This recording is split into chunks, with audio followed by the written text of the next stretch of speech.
Assalamualaikum warahmatullahi wabarakatuh.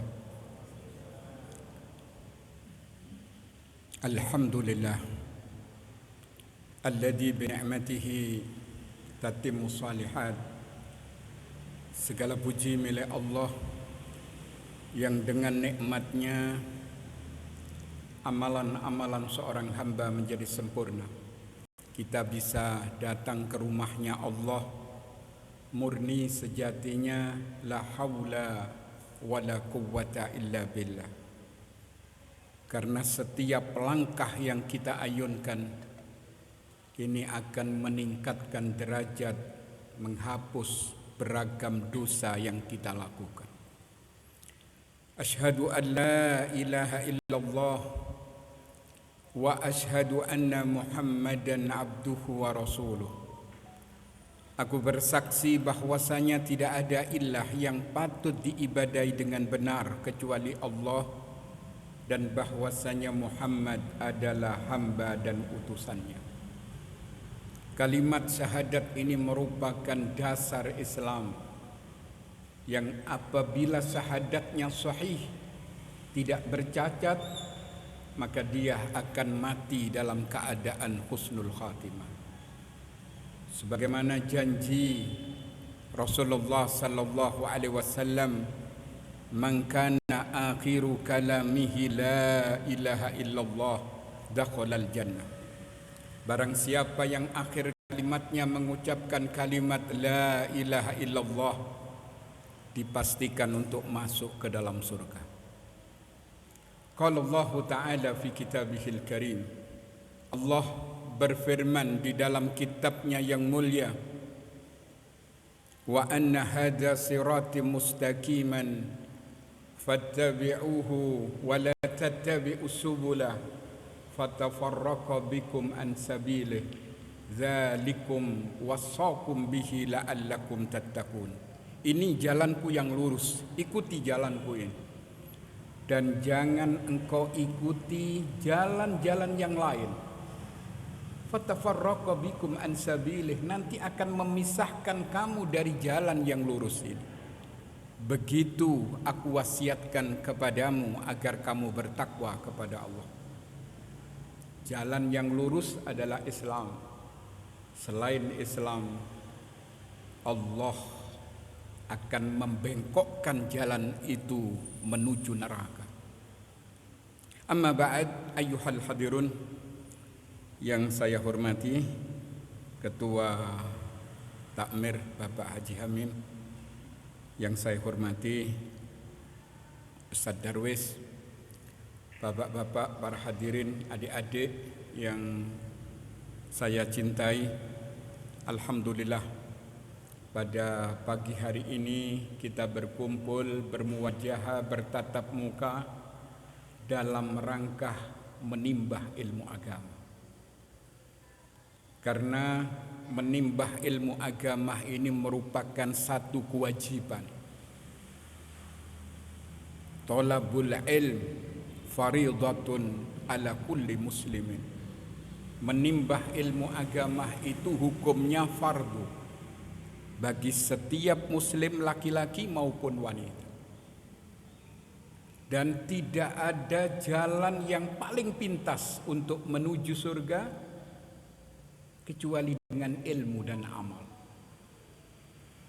Sebagaimana Nabi menyatakan, "Wa man salaka tariqan yaltamisu fihi ilman sahallallahu lahu tariqan ilal jannah."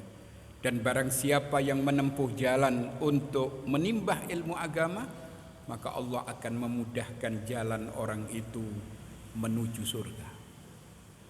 Dan ingat bahwa orang yang baik atau orang yang sukses adalah orang yang difahamkan tentang agamanya. Bukan orang yang dibuka dunianya, bukan orang yang ditinggikan pangkatnya, tidak. Tapi orang itu faham agamanya, baik orang kaya maupun orang miskin, baik laki-laki maupun wanita. Sebagaimana Nabi menyatakan, may yuridillahu bihi khairan yufaqqih. Barang siapa yang dikehendaki oleh Allah menjadi baik, orang itu difahamkan tentang agamanya. Dia ngerti akan tauhid, dia ngerti akan sunnah. Dia tahu bahwa hidup ini bukan hanya untuk mencari dunia, tapi hidup ini untuk pengabdian kepada Sang Pencipta. Wa ma khalaqtul jinna wal insa illa liya'budun. Tidaklah kuciptakan jin dan manusia kecuali untuk menyembah kepada Allah. Ayyuhal hadirun, sebagaimana tadi sudah disampaikan oleh Ustaz Darwis, tentang tema hari ini adalah fitnah dunia. Ingat, kita berada di dunia ini tergantung. Barang siapa yang menjadikan dunia sebagai jembatan untuk menuju kehidupan yang kekal nanti di akhirat, maka orang itu akan selamat. Tapi sebaliknya, barang siapa yang menjadikan dunia sebagai tujuan, mulai dari bangun tidur sampai tidur lagi yang dipikiri cuman masalah tetek bengek, masalah botean, masalah-masalah ya beli kulkas, beli ini, beli ini. Sementara dia tidak mengerti agama, maka Allah Subhanahu wa ta'ala akan menimpahkan petaka. Apa petakanya? Yaitu dia tidak faham akan agama, bahkan dikhawatirkan mati dalam keadaan su'ul khatimah. Karena itu Allah Subhanahu wa ta'ala menyatakan di dalam satu hadis qudsinya, Allah menyatakan, ya bna Adam tafarrakh li ibadati amla'u sadraka ghinan wa asudda faqrak wa illa taf'al mala'tu sadraka sughlan walam asudda faqraka. Wahai anak Adam, luangkan waktumu untuk ibadah kepadaku, maka aku akan penuhi dadamu dengan kekayaan, aku tutupi kemiskinanmu. Tapi apabila engkau tidak melakukan akan hal itu, mala'tu sadraka sughlan, aku akan penuhi dadamu itu dengan kesibukan-kesibukan, kesulitan-kesulitan, kejudekan dalam jiwa, dan aku tidak menutupi kemiskinan. Karena itu, apa sih fitnah dunia ini? Supaya kita faham, supaya kita ngerti bahwa dunia ini adalah mazra'atul akhirah. Bukan untuk berdiam diri kita di dunia, bukan tujuan utama. Bahkan Rasulullah sallallahu alaihi wasallam memberikan gambaran tentang dunia ini. Inna dunya hulwa hadirah wa inna Allah ta'ala mustahlifukum fiha fayanduru kaifa ta'malun fattaqud dunya wattaqun nisa' fa inna awwala fitnati bani Israil kanat fin nisa. Dunia ini cantik, dunia ini molek, hulwun. Hulwun itu artinya manis, hulwatun. Bahkan dunia itu hijau, dipandang menyenangkan. Sementara Allah menyerahkan kepada kita untuk kita kelola, untuk kita manfaatkan dunia ini. Maka Allah akan melihat bagaimana kamu berkiprah di dunia ini. Maka Nabi memberikan satu stressing, fattaqud dunya wattaqun nisa fa inna awwala fitnati bani Israil kanat fin nisa. Hati-hati kamu dari godaan dunia, hati-hati kamu dari godaan wanita, sebab fitnah pertama kali terjadi dulu pada Bani Israel, kanat fin nisa, disebabkan karena wanita. Sementara dunia ini tahta harta wanita. Ini yang akan melalaikan. Dan banyak orang tumbang di sana sini disebabkan karena tergiur dan terseret kepada kemaksiatan dikarenakan cinta dunia. Al-Imam Ibnul Qayyim Al-Jauziyah dalam kitabnya Ikhafatul Lahafat, beliau pernah mengatakan, muhibbud dunya min salas, la yanfaqu min salas. Pecinta dunia ini tidak akan terlepas dari 3 perkara. Hammun lazim, kegelisahan yang terus menerus. Dia nggak ada ketenangan, ada kegelisahan yang apabila ditanya, kenapa Pak, Anda kok tiba-tiba stres?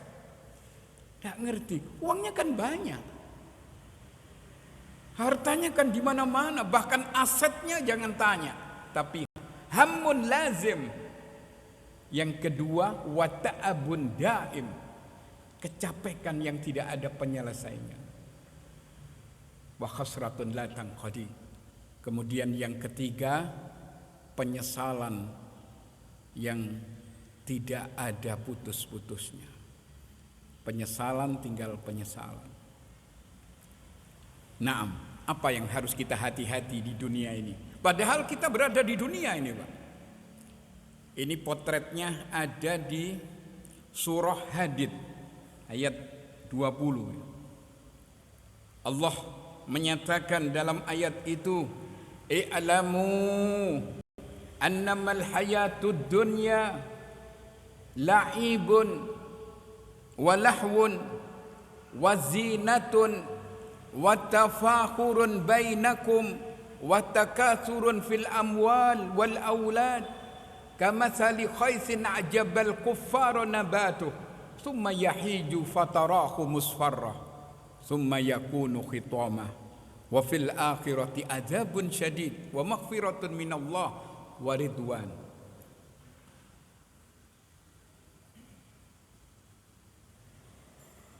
Wa mal hayatud dunya illa mata'ul ghurur. Subhanallah. Allah menyatakan, i'lamu, ketahuilah, ilmuilah. Kamu harus tahu karena kamu di dunia. Apa yang harus kita tahu? Kata Allah, tidak lain dunia itu hanyalah la'ib, hanya permainan, dolanan, Pak. Antum lagi main sepeda pancal misalnya, goes ke sana, ke sana, ke sana. Berapa jam? Paling banter 1 jam, 2 jam, selesai. Karena permainan. Anda bulu tangkis pun, itu pun gak lama. Nggak ada cerita, itu main bulu tangkis, telung dino. Nggak ada. Yang ada itu bentar. Setelah itu ngos-ngosan. Setelah itu dia istirahat, kadang tidurnya sampai berlebihan karena kepayahan. Itu isi dunia. Laib, hanya permainan. Antum lihat orang yang bermain ini, apa itu, yang ular tangga itu permainan. Pakai dadu, kemudian dilempar, oh nomor 6, tuh 2, 3, 4, 5, 6, oleh hotel. Wah, dapat hotel ini. Lempar lagi. Tuh 2, 3, dapat stasiun. Oh, besar juga ya, dapatnya stasiun. Siji dapat laut.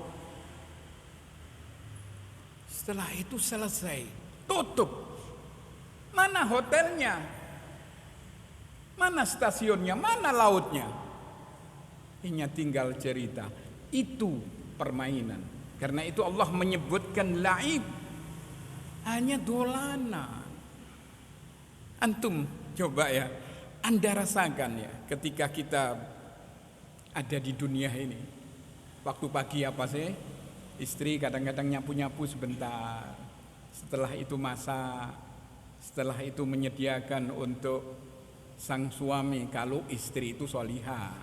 Kalau enggak, kongkon jegek dewe iku loh, ate mangan panganan wes iku. Tahu ndak ono maneng iku tahu adem gelem ndak gelem ya bukan itu. Tapi itu kan permainan. Wong ndek donya. Laib. Naam. Kemudian yang kedua walahwun. Lahwun ini artinya yang melalaikan. Dunia ini melalaikan. Orang itu kadang sibuk sampai hilang kewajiban-kewajiban. Tetap dia mengerjakan sholat asar, tapi jam 5. Dia terlalaikan oleh kesibukan-kesibukan itu. Yang ibu-ibu kora-kora misalnya, umba-umba dan lain sebagainya. Dek, iki waktune asar, yo sik nutukno. Iki wis 4:30 lho, entek asare. Sik kurang didik sampai jam 5. Jam 5 dia sholat asar. Allah karim. Padahal Nabi memberikan ancaman, man fatathu sholatul asr fa ka'annama wutira ahlu wa malu. Barang siapa yang meluputkan dari sholat asar keluar dari waktunya, sama dengan harta dan keluarganya dirampas. Apalagi sampai dia meninggalkan tidak mengerjakan sholat. Allah karim, musibah di atas musibah. Ini namanya lahwun. Lahwun itu melalaikan. Karena itu sekali lagi saya menghimbau terutama kepada ibu-ibu ya, ojo nutuk-nutuk no.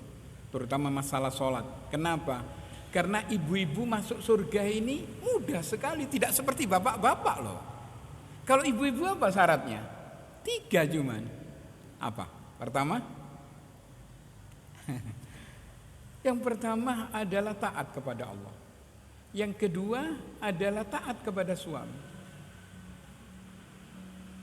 Terus yang ketiga apa? Dia menyempurnakan sholat 5 waktu, puasa dan lain sebagainya, kewajiban-kewajiban. Kemudian dia taat kepada suami. Dakhulul jannah. Dia akan masuk surga, bahkan masuk surganya disuruh milih oleh Allah dari pintu manapun. Tapi kalau orang laki-laki berat, harus berjihad di jalan Allah. Harus banyak mengeluarkan infak sebagai tabungan kita nanti di akhirat. Wanita muda, tapi ternyata banyak terlalaikan oleh kesibukan keseharian. Lahwun. Subhanallah. Karena itu Allah menyatakan, ya ayyuhalladzina amanu la tulhikum amwalukum wala auladukum an dzikrillah wa may yaf'al dzalika faulaika humul khasirun. Wahai orang-orang yang beriman, jangan kamu dilalaikan oleh hartamu, anak-anakmu dari mengingat Allah. Karena barang siapa yang berbuat demikian, maka mereka itulah orang-orang yang rugi. Allah memvonis rugi, Pak. Lek menungso yang memvonis itu, oh sampean rugi, belum tentu. Oh sampean nawar iki, Innovai, rugi. Ternyata dia untungnya besar. Tidak tahu.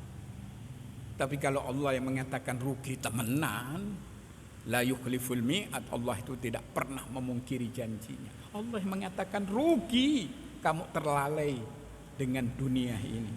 Karena isinya apa? Lahwun. Kemudian berikutnya isi dunia ini wazinatun, perhiasan.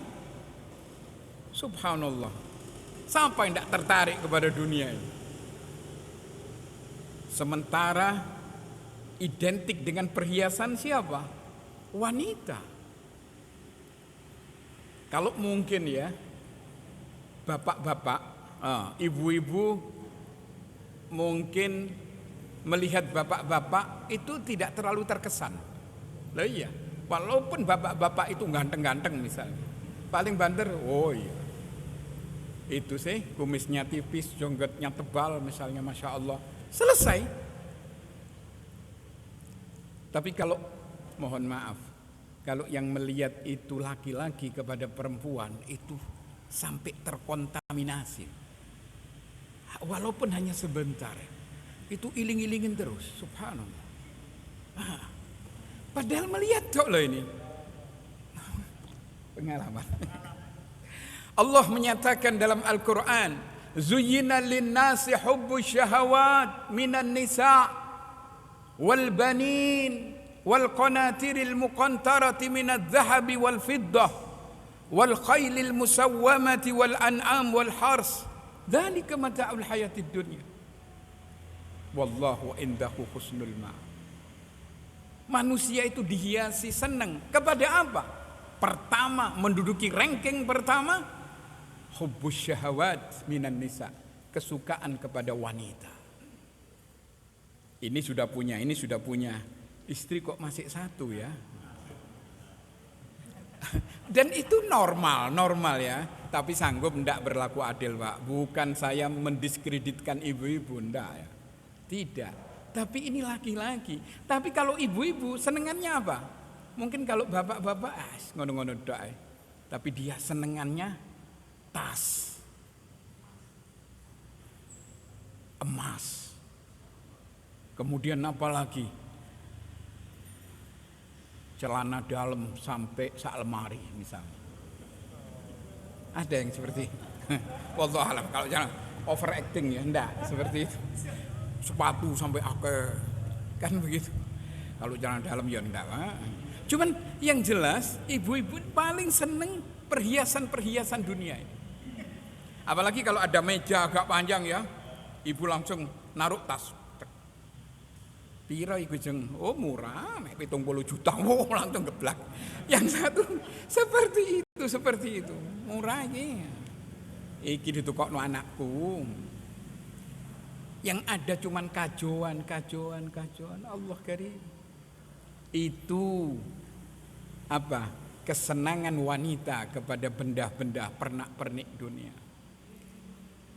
Coba siapa yang biasa tawaf ke mall? Apa bapak-bapak ini mungkin jenuh ya. Akeh nang cepetan ndang mari. Iki ibu-ibu mubeng terus. Padahal ndak tuku, ndak ono duit. Tapi yang penting kan wah mubeng ya. Apalagi kalau kita ini kan sering ngantarkan istri ke pasar. Tukune mek tempe tok. Iki diode kok balik mana ke situ. Akhirnya sentek tempe ini wis ndak goreng man.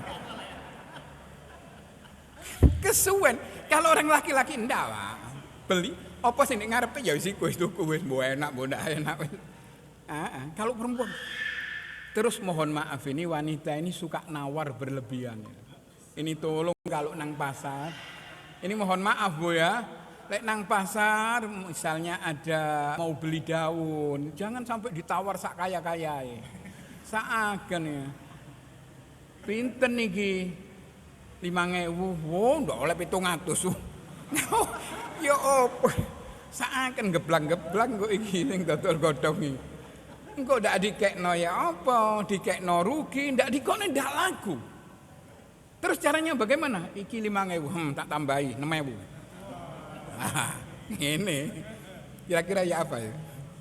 Ndak walaupun ndak nambahi 5.000 ya usah. Kates sih kan murah ya. Mak kates petang 1.000 sik ditawar. Lho oleh 1.500. Saken kulaane 3.000, Bu. Oleh mek 1.000. Saken. Yang boleh ditawar itu benda-benda besar. TV misalnya atau apa ya. Atau kursi mungkin atau mobil oke, masih wajar. Tapi lek godhong tuku kates, tuku tempe ditawar Allah karim. Wiki kebacut temenan ya. Naam.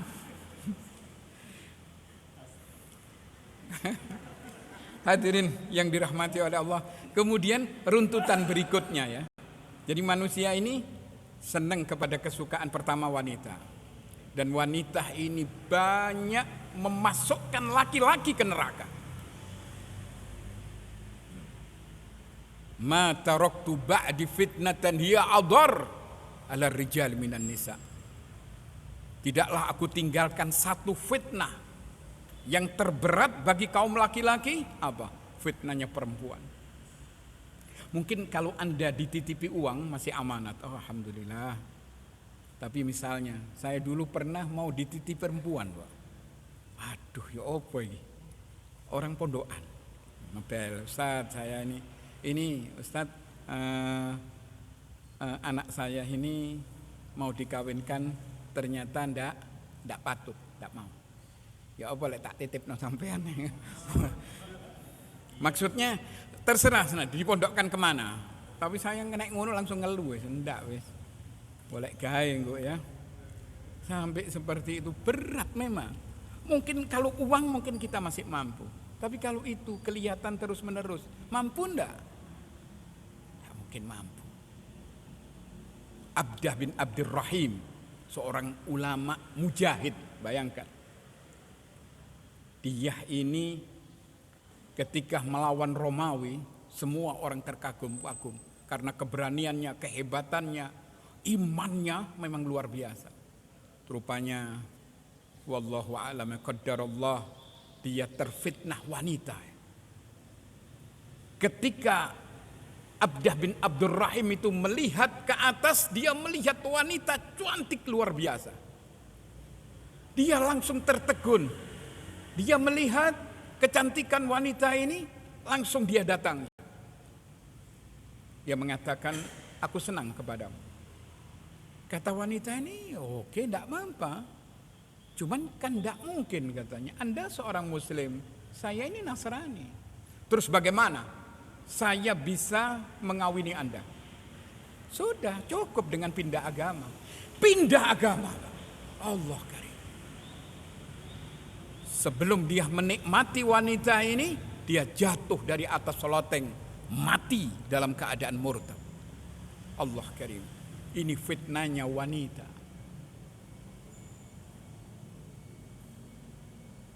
Kemudian apa lagi? Minan nisa zuyyina lin-nasi hubbus syahawat minan nisa wal banin. Isi dunia itu adalah orang senang kepada anak. Kadang orang tua ini kajuan kepada anaknya. Alhamdulillah anakku ini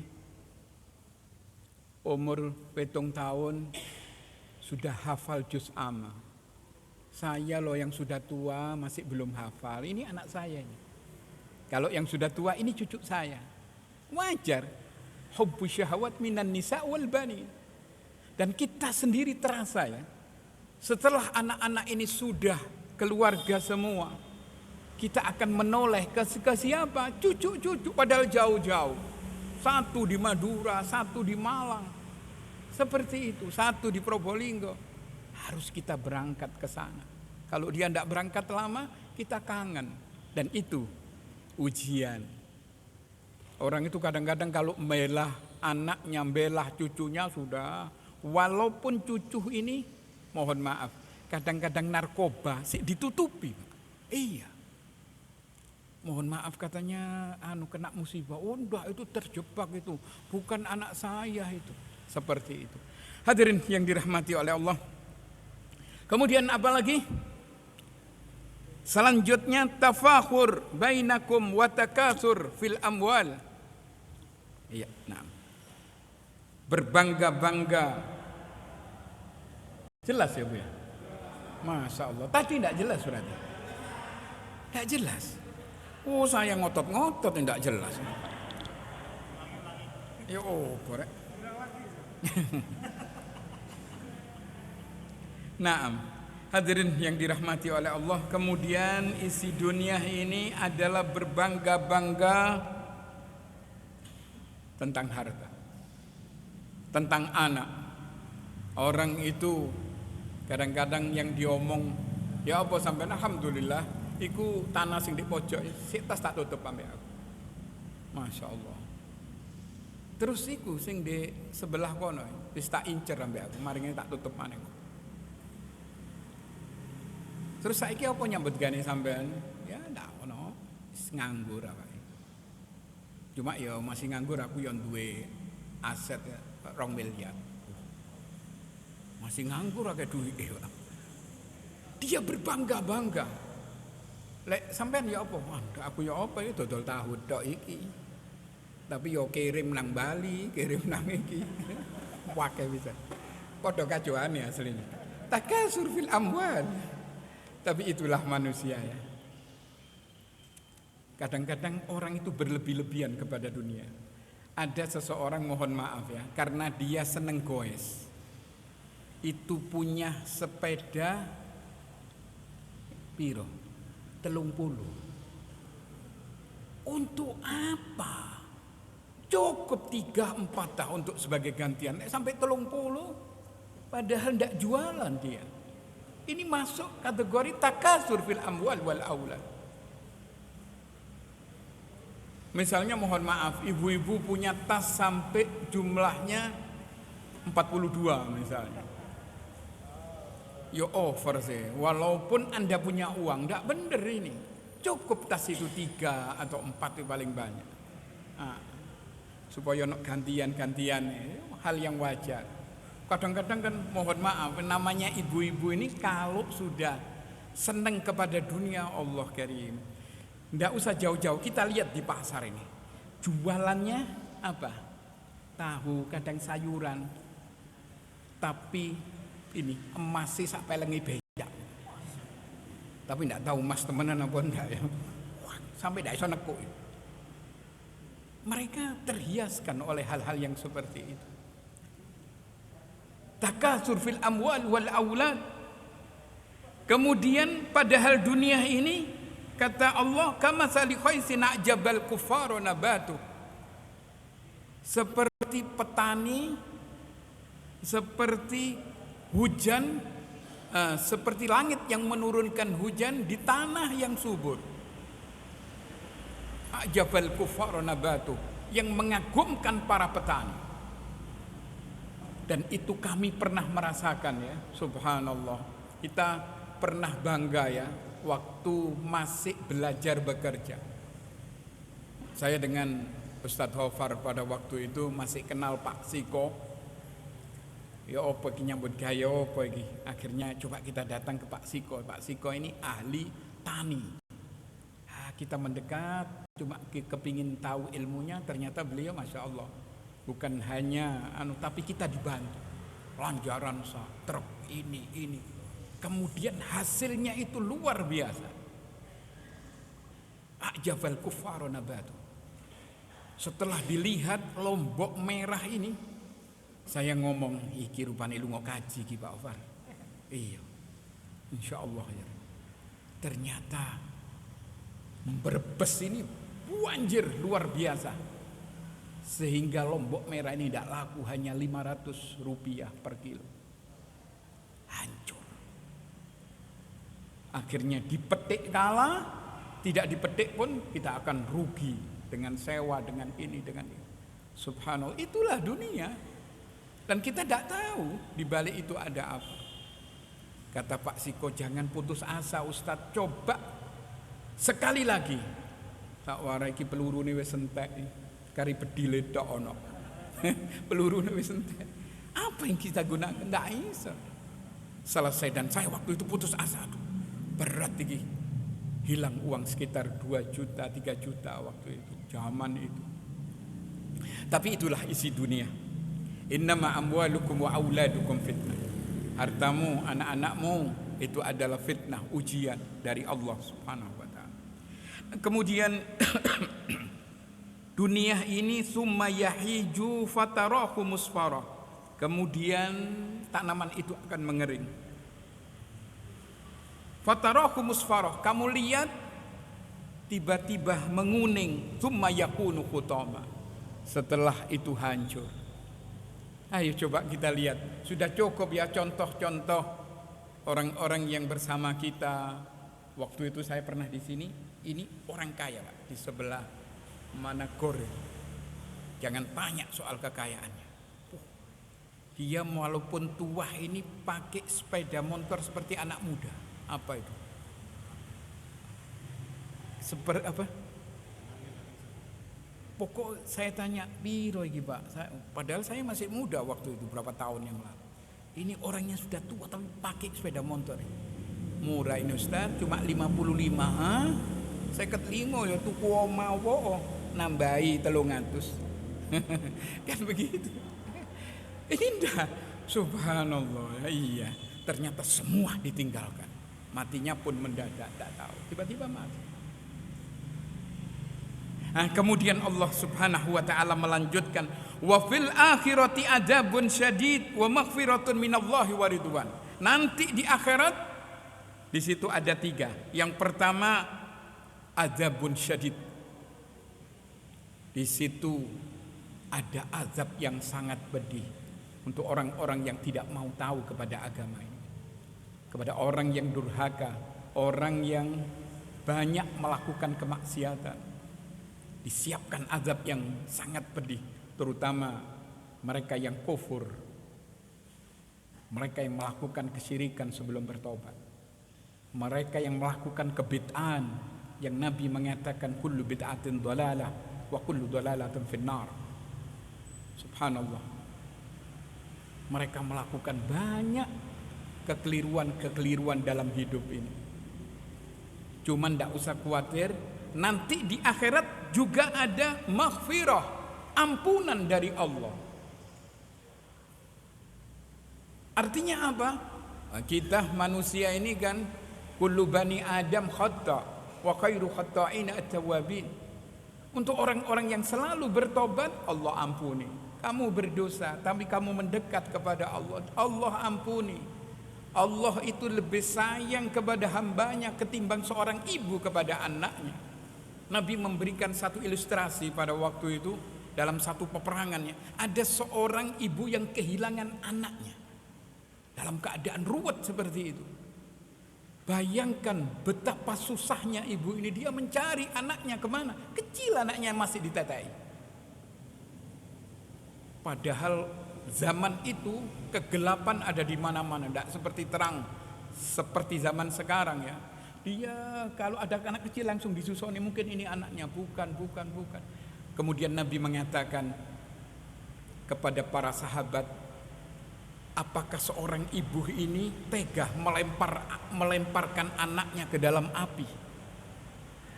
Kata para sahabat, tidak mungkin ya Rasulullah, wong ini aja susahnya seperti itu. Kamu tahu, Allah lebih sayang kepada hambanya ketimbang seorang ibu kepada anaknya. Karena itu Allah membuka pintu rahmatnya, wa maghfiratun. Sebagaimana Nabi menyatakan, innallaha ta'ala yabsutu yadahu bil-lail liyatuba musii'un nahar wa yabsutu yadahu bin-nahar liyatuba musii'ul lail hatta tadlu as-samsu min maghribiha. Sesungguhnya Allah telah membuka tangan rahmatnya di waktu malam agar orang-orang yang melakukan kemaksiatan di waktu siang cepat bertobat.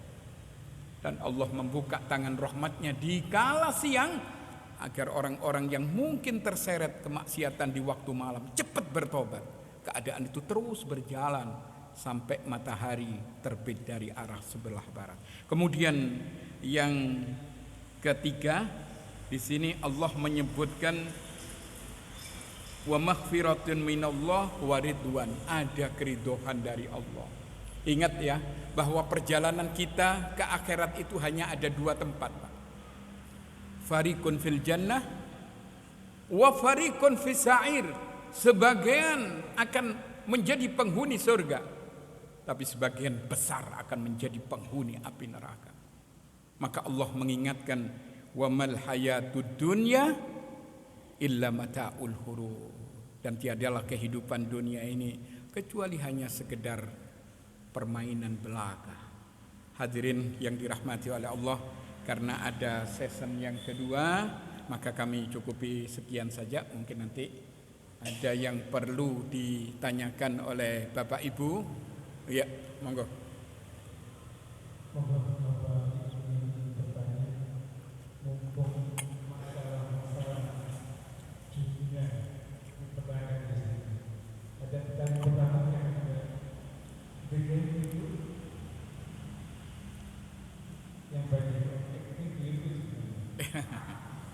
Monggo ibu-ibu mungkin. Ya, oke. Terima kasih atasnya. Saya Yono. Yang saya tanyakan itu mengenai fitnah. Ya, kalau mengenai keadilan itu saya kira Allah pasti hadir. Iya apa ya Pak? Kalau misalkan bicara tentang keadilan, itu kan pasti Allah kan hadir. Iya, oke. Cuma yang mau saya tanyakan mengenai yang tadi, fitnah terbesar itu katanya kan perempuan gitu ya Pak. Nah, apakah berarti itu menjadi laki-laki itu adalah suatu keberuntungan? Karena misalkan fitnah itu kan sesuatu yang buruk. Jadi yang mau Nah, nah, hadirin yang dirahmati oleh Allah, yang jelas hidup ini adalah terisi dengan dua makhluk, terutama di dunia ini ada zakarun wa unsa, laki-laki dan perempuan. Seandainya tidak ada perempuan, kita ini kelepek-kelepek mau kemana? Maka Allah subhanahu wa ta'ala menguji dengan perempuan. Perempuan ini satu makhluk yang istimewa. Walaupun di situ banyak fitnah, tapi Nabi pernah memuji perempuan. Apa pujian Nabi kepada perempuan? Ad-dunya mata' wa khairu mata'id dunya al-mar'atu salihah. Dunia ini tempat kesenangan, tapi sebaik-baik kesenangan kalau dia punya istri yang salihah.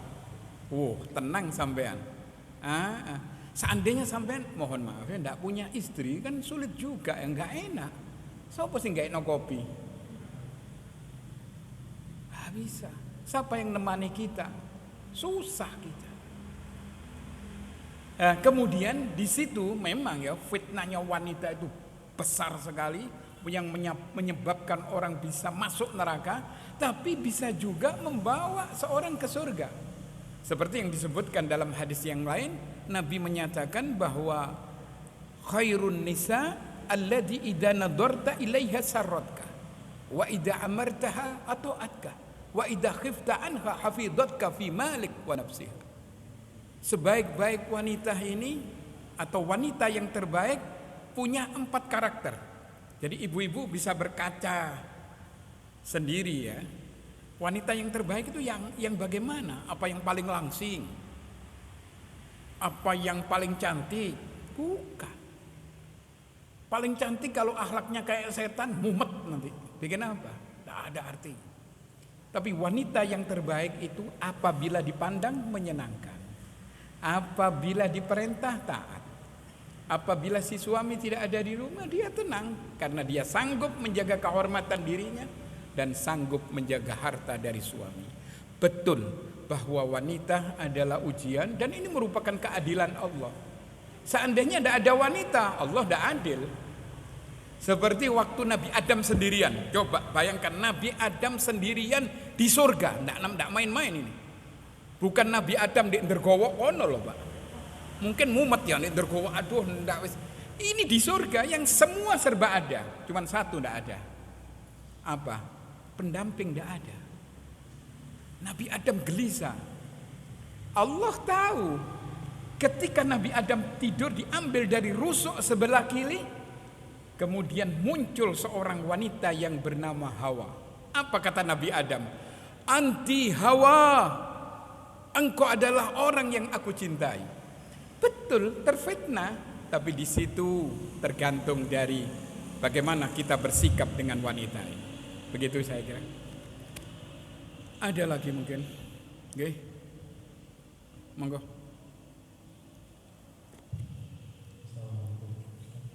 Salam.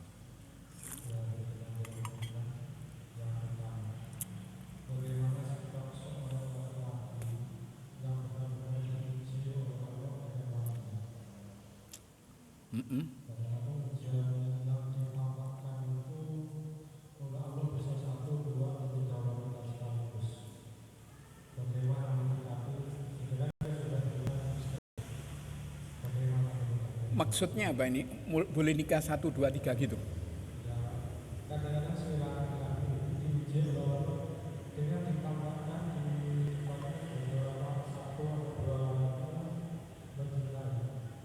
Oh. Naam ya. Beginilah fitrah laki-laki ini mungkin tidak terlalu tertarik kepada Innova Reborn. Mungkin tidak terlalu tarik kepada Fortuner. Tapi dia mungkin lebih tertarik kepada wanita. Dan ini fitrah. Allah menyatakan dalam Al-Quran, fankihu ma taba lakum minan nisa' masna wa thulatha wa ruba. Fa in khiftum alla ta'dilu fawahidah. Nikahilah wanita yang kamu sukai 2, 3, 4. Tapi di situ ada fi'il amr bis syarat. Perintah tapi ada syarat. Kalau engkau tidak mampu cukup dengan 1. Tapi kalau engkau mampu enggak apa-apa. Cuman ini banyak kesalahan di masyarakat ya. Oh, yang penting kan kita menegakkan sunnah, kawin loro, telu. Nanti dulu, apa sudah ditarbiyah ini istrinya? Apa dia ngerti?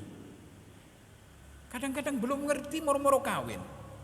Rusak nanti tatanan ini. Dan ini terfitnah nanti. Bahkan hancur rumah tangga disebabkan karena sesuatu yang berseberangan dengan sunnah Nabi. Sunnah Nabi ini ada tarbiyah kepada istri sampai dia paham. Terus kita punya skill, punya kemampuan, punya segalanya, boleh kita melangkah. Tapi kalau sudah pas-pasan misalnya, apa sampean nyebut gawe? Ndak ono becak, kepingin aku bojo telu. Ya ditobruk becak ae wis. Kan ndak karu-karuan ini. Bukan pada tempatnya. Jadi kembali lagi, yang ditanyakan itu apa sih maksudnya? Iya, ya apa itu?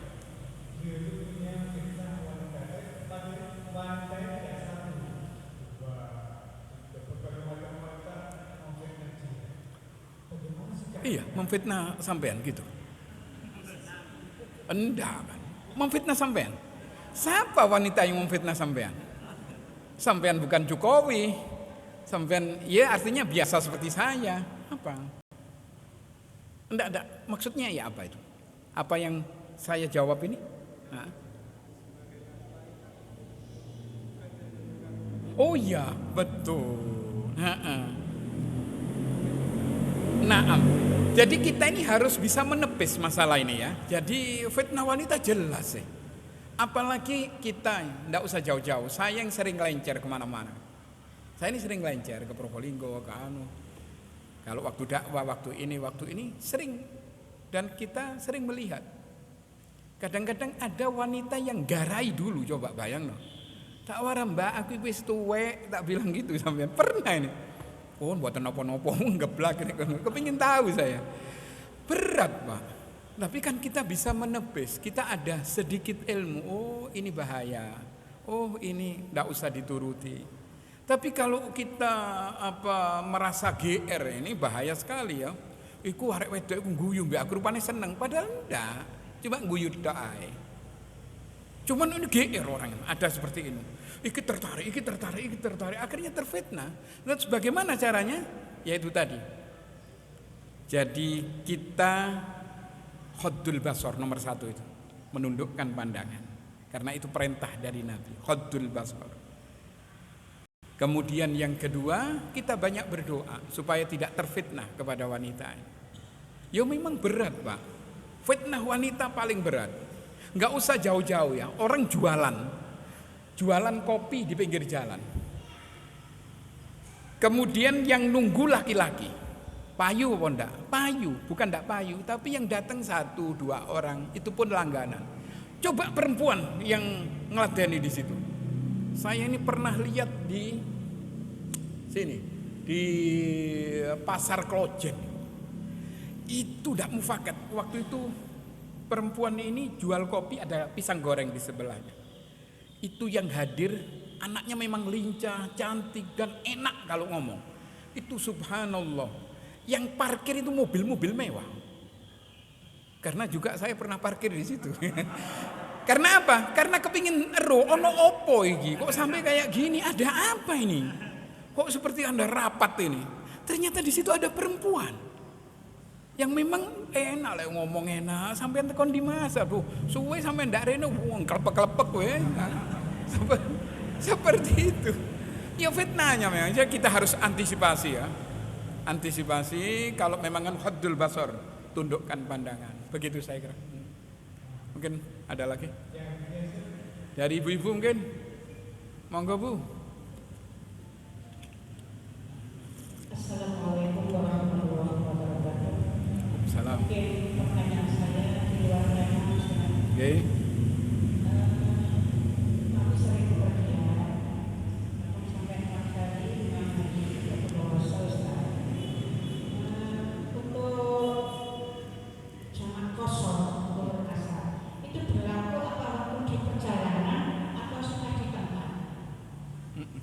sekali. Kemudian berapa batas waktu untuk menjamak sholat itu?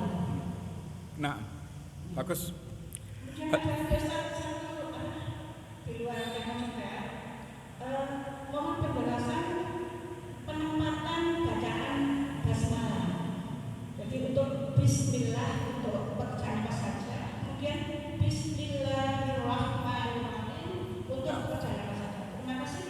Nah, hadirin yang dirahmati oleh Allah, Allah mewajibkan kepada kita sholat 5 waktu ya, yang jelas tidak boleh ditinggalkan. Tapi di situ Allah banyak memberikan rukhsah, banyak memberikan dispensasi, banyak memberikan keringanan bagi orang yang safar keluar kota, boleh meringkas. Qashar itu artinya meringkas. Jamak qashar artinya 2 sholat diringkas. Yang boleh diringkas itu hanya sholat asar, zuhur, dan isya. Adapun maghrib dan subuh tidak boleh diqashar, tidak boleh diringkas. Kemudian begitu kita mau ke Surabaya misalnya, satu contoh, sampai kita keluar ternyata mau beli bensin di mana ini, mau masuk Kelakah ini.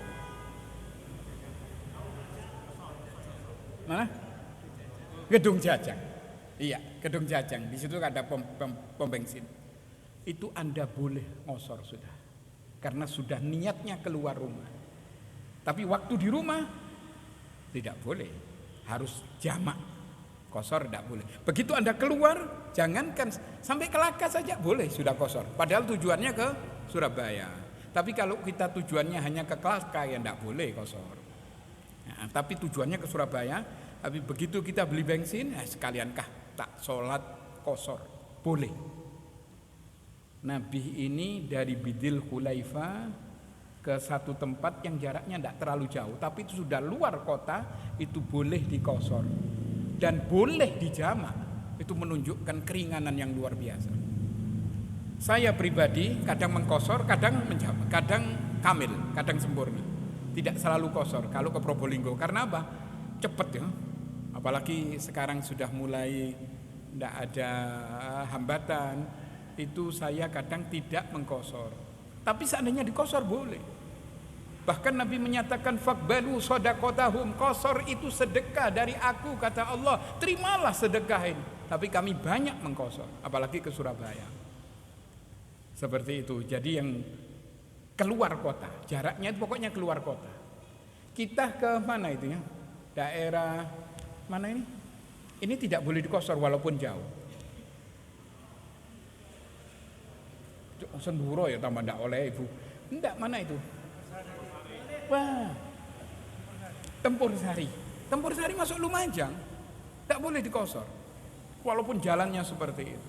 Tapi keluar dari situ boleh sudah. Masuk ke Probolinggo, Keleces saja boleh karena sudah bukan Lumajang lagi. Ini pendapat yang terkuat.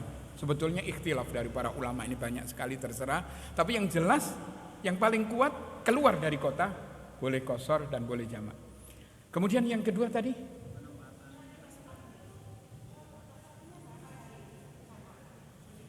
waktunya selama kita di sana. Nabi ini pernah nginep sampai 19 hari.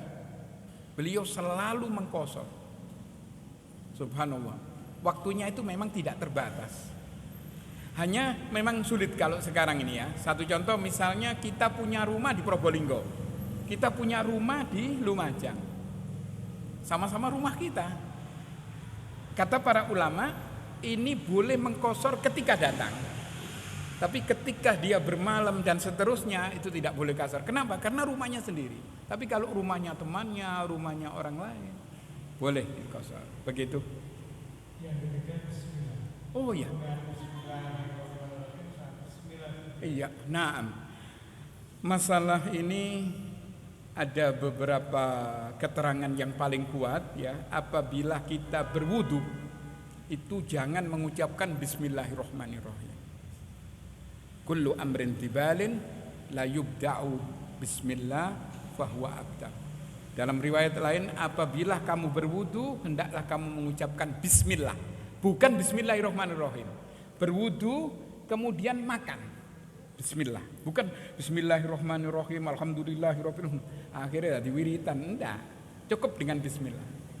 Nah, jadi bismillah ini kebiasaan Nabi mempersingkat ya dengan nama Allah sudah. Sampai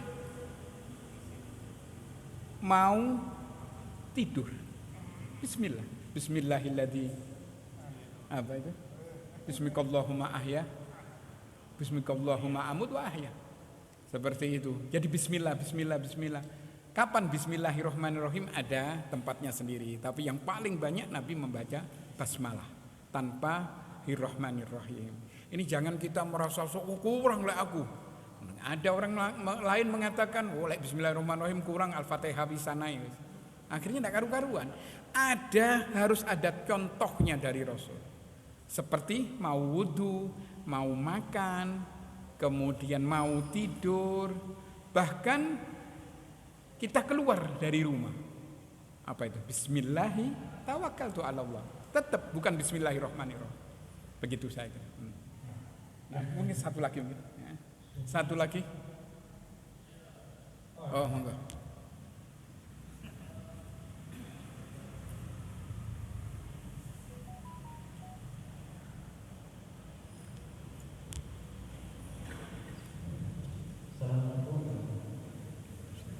Untuk yang tadi masalah sholat jamaah, ini seandainya kita dalam perjalanan pulang dari Surabaya ke Lumajang, nah terus waktu duhur kita masih dalam kendaraan atau bis umum, terus waktu kita sampai di Wonorejo, waktunya sudah asar, tapi kita tadi sudah niat jamaah di waktu di perjalanan. Nah kemudian ini saya laksanakan sholat jamaah tadi kalau saya laksanakan di rumah boleh kan? Setelah nyampe di rumah baru kita jamaah sholat zuhur dengan asar. Boleh, tapi harus lengkap. Karena apa? Di tempat mukim. Tapi kalau kita di luar boleh kosor dan jamak. Tapi begitu kita kembali ke tempat kita ya. Satu contoh misalnya kita ke Probolinggo, tak tahu kemalaman repot sudah. Akhirnya pulang kita belum sholat maghrib dan isya misalnya. Kita boleh, tapi tidak boleh mengkosor, menjamak boleh. Jadi sholat maghrib 3 rakaat, sholat isya bukan 2 rakaat, harus 4 rakaat. Kenapa? Karena di tempat kita, di tempat mukim. Ini pendapat paling kuat sudah. Nah. Kalau yang zuhur dengan asar tadi yang zuhurnya juga nggak boleh dikosor ya? Tidak boleh dikosor Pak, karena di tempat kita. Nah, tapi kalau di Surabaya boleh, atau di Probolinggo kita boleh, dua-dua boleh. Tapi mungkin kita ribut apa ndak wis kok sholat di omah misalnya ya. Kita sulit untuk turun atau apa wis karena sibuk. Kita sampai ke rumah belum sholat dohor dan belum sholat asar, boleh, tapi 4 rakaat. Kenapa? Karena di tempat mukim. Itu pendapat yang paling kuat saya kira. Terus satu lagi, kita sudah niat niat jamaah zuhur ke asar. Tapi setelah kita sampai di Wonorejo ternyata waktu zuhur Masih ada. Tapi kan kita tadi kan sudah niat mau kita jamaah gitu. Terus bagaimana itu? Enggak, kalau sudah dilaksanakan sudah. Ternyata sampai sini duhurnya masih ada misalnya, sudah cukup. Tidak usah melakukan duhur dan asar karena sudah sampean jamak kosor di tempat. Oh niat itu enggak boleh sih bos. Niat toh.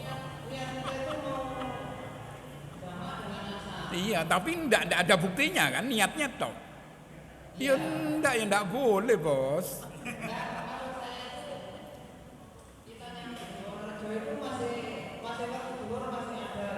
Terus kita itu wajib sholat zuhur apa menunggu asar baru kita pulang? Enggak, sholat duhur, panjenengan harus sholat duhur karena sudah masuk di Lumajang misalnya, dan masih ada waktu. Sampai sholat duhur, berapa rakaat? Bukan 2 rakaat, 4 rakaat karena di tempat mukim. Nah, kalau cuma niat tok ya enggak sih. Saya niat apa? Aku ate ngekei iku 1 miliar. Niat tok, ya enggak ada. Kalau niat ini belum berlaku kecuali kalau sudah terbukti dengan amalan. Begitu. Iya, bagus sekali. Cekap saya kira, nggih. Ya.